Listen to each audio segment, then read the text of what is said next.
Hello दोस्तों, नमस्कार। मैं अनुराग जीएस अड्डा क्लासेस पर आपका हार्दिक स्वागत करता हूं। दोस्तों, आज हम चर्चा करेंगे रामसर साइट्स की।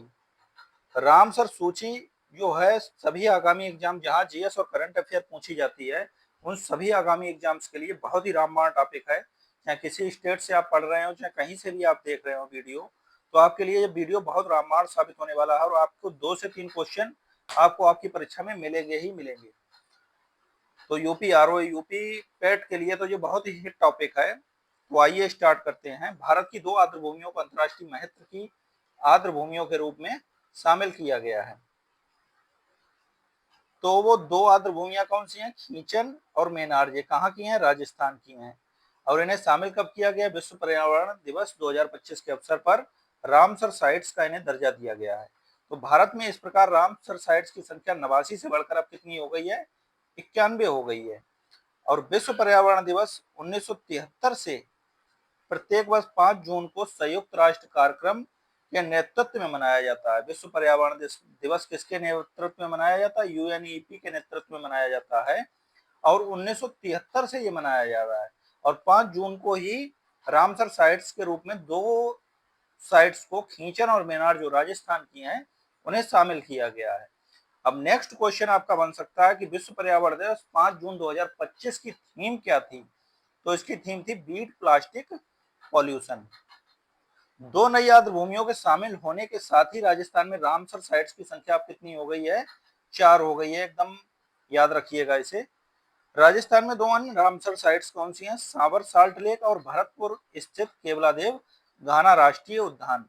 तो इस प्रकार राजस्थान में जो रामसर साइट्स की संख्या है वो कितनी हो गई है? 4 हो गई है। अब आगे बात करते हैं हम रामसर आर्द्रभूमि अभिसमय के बारे में।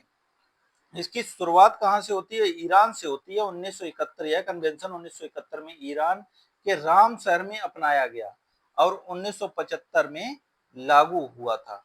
विवरण की बात करते हैं तो यह एक अंतर सरकारी संधि है जो आर्द्र भूमियों और उनके संसाधनों के संरक्षण एवं विवेकपूर्ण उपयोग के लिए फ्रेमवर्क प्रदान करती है। संयुक्त राष्ट्र के लगभग 90% सदस्य देश इसके संविधात्मक पक्षकार बन चुके हैं। 1 फरवरी 1982 को रामसर अभिसमय का पक्षकार कौन बना था? तो ये भारत बना था।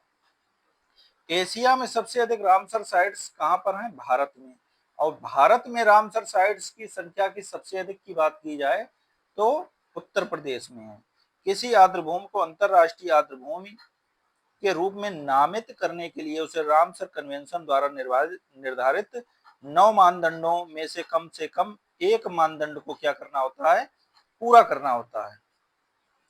आगे बात करें जो 2 नई रामसर साइट्स के रूप में शामिल की गई हैं, खींचन आर्द्रभूमि और मोनार आर्द्रभूमि।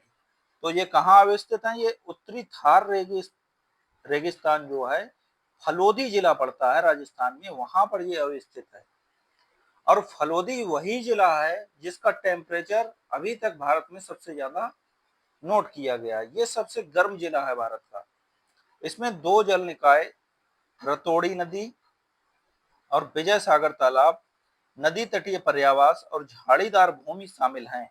इस स्तर पर शीतकाल में बड़ी संख्या में प्रवासी डोमिसेल क्रेन एंथ्रोपाइडस वर्ग आते हैं। अब मोनार वेटलैंड कॉम्प्लेक्स की बात करते हैं तो जो मोनार वेटलैंड कॉम्प्लेक्स है वो कहां पर स्थित है? तो मेनार जो है ये खेरोंदा गांव है। खेरोंदा गांव उदयपुर जिले में पड़ता है। यह 3 तालाबों, ब्रह्म तालाब, धाड़ तालाब, खेरोंदा तालाब से बने ताजे जल का मानसूनी आर्द्र भूमि परिसर है। यहाँ पर पाए जाने वाले कुछ प्रमुख पक्षी प्रजाति में क्रिटिकली एंडेंजर्ड श्वेत पुट्टे वाले गिद्ध जो हैं, जिन्हें जिप्स बेंगालेसिस तथा लॉन्ग वेल्ड वल्चर जिप्स इंडिकस हैं। यहाँ 70 से अधिक पादप प्रजातियां पाई जाती हैं। इनमें ब्रह्म तालाब के आसपास आम के पेड़, जिसे मैंगीफेरा इंडिका वैज्ञानिक नाम है इसका आम का, उसे बोला जाता है, शामिल हैं। इस पेड़ पर बड़ी संख्या में Indian flying fox Indian flying fox आप जानते ही होंगे, जो चमगादड़ की प्रजाति होती है इंडियन फ्लाइंग फॉक्स, और इसका वैज्ञानिक नाम टेरोपस जाइगेंटस प्रजाति रहती है। तो इस प्रकार जो नई रामसर साइट्स की सूची में खींचन और मेनार को शामिल किया गया है, बहुत ही इंपॉर्टेंट है। आशा करता हूं आपको टॉपिक काफी पसंद आया होगा। अगर पसंद आया तो लाइक करें, सब्सक्राइब करें, शेयर करें। Thank you for watching this video.